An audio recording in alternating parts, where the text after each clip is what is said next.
Understanding and accompanying your child. Sensitive behaviors in preschoolers. Hello everyone. Today I'd like to share with you a very real, very relatable story that I believe anyone who is a parent or a teacher has encountered at some point. It's about those moments when preschool-aged children exhibit behaviors we might call sensitive. Perhaps it's a child playfully exploring their own body, or innocently touching their friends, or even an adult. These moments can leave us feeling confused, anxious, or even afraid. But is it really something to fear? And as adults, what should we do to support our children through this? Let's dive into this story together, with all the sincerity and understanding I can offer. Don't rush to call it wrong. You know, when I first saw my own child or a little student casually playing with their body or curiously touching a friend, I thought, oh my goodness, what's happening here? But over the years of working with children, I've come to realize that kids at this age don't yet fully understand that these behaviors might be inappropriate. To them, it's just a way of exploring their bodies or experiencing a fun sensation. Dr. Nguyen T. Tu Huyen, someone I deeply admire for her tireless efforts in educating children in remote areas, once told me, don't be quick to judge a child's behavior through an adult lens and label it as wrong or terrible.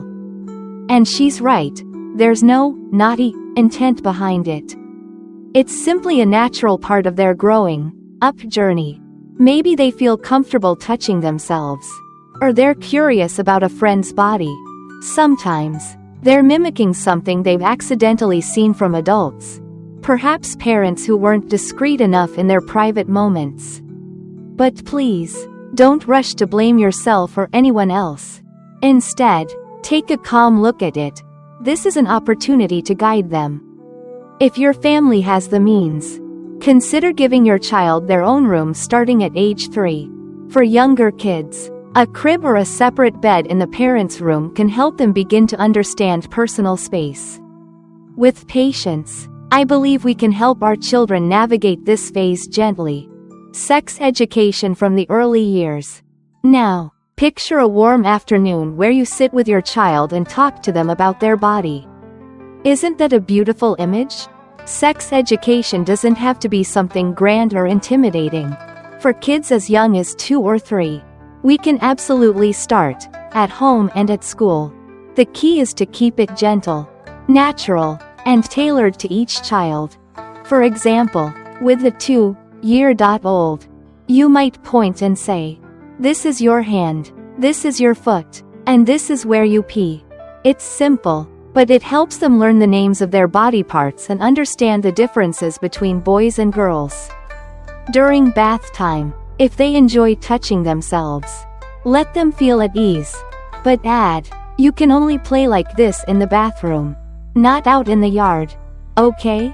As they grow a bit older, you can introduce the idea of private areas, parts that belong just to them, which they only touch when alone, like during a bath or bathroom break. If they happen to do it in public, don't shout or scold them right away. Gently ask them to stop.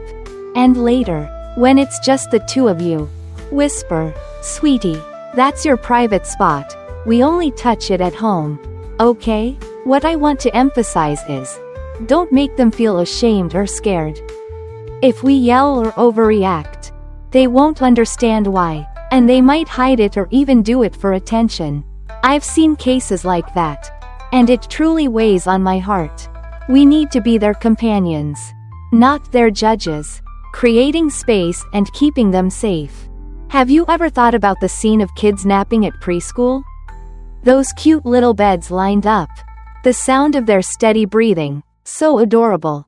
But sometimes, in that sleep, unexpected things happen. A child wakes up, curiously pokes at a friend, and neither of them understands what's going on. That's why I think separating sleeping areas for kids is so important. At school, teachers should always be present, keeping an eye on them, because just a moment of inattention can let things go further than intended. At home, if there are siblings of different genders, Let them sleep in separate beds. Even a small divider can make a difference in keeping them safe. And if your child has ever been played with thoughtlessly by a classmate, I understand how you might feel. You might be angry or worried. But please stay calm. Sit down with your child and gently say, "Your friend was just playing. But that kind of play isn't right or good for you or them. Don't copy them, okay?" Then check if your child is hurt, physically or emotionally. I've met kids who were affected mentally after incidents like that. And what they need most is comfort and listening from parents or teachers. We can't change what's happened, but we can help them move past it with love and understanding. Patiently walking alongside them. Finally, I want to say this from my heart. Kids will always do things that shock us. It might be due to their age or something they've picked up. But what's our responsibility? It's to be patient, open-hearted, and ready to guide them. I know it's not always easy. Some days you're exhausted. Some moments you're at a loss for what to do. But remember, they're not trying to be bad. They're just growing up, learning to make sense of the world. I believe that with a compassionate perspective and dedicated support, we can help our children through these sensitive phases. Not to make them perfect, but to help them grow with confidence and a healthy understanding of themselves and those around them. Friends, let's keep trying, for our kids, and for the happiness of our families.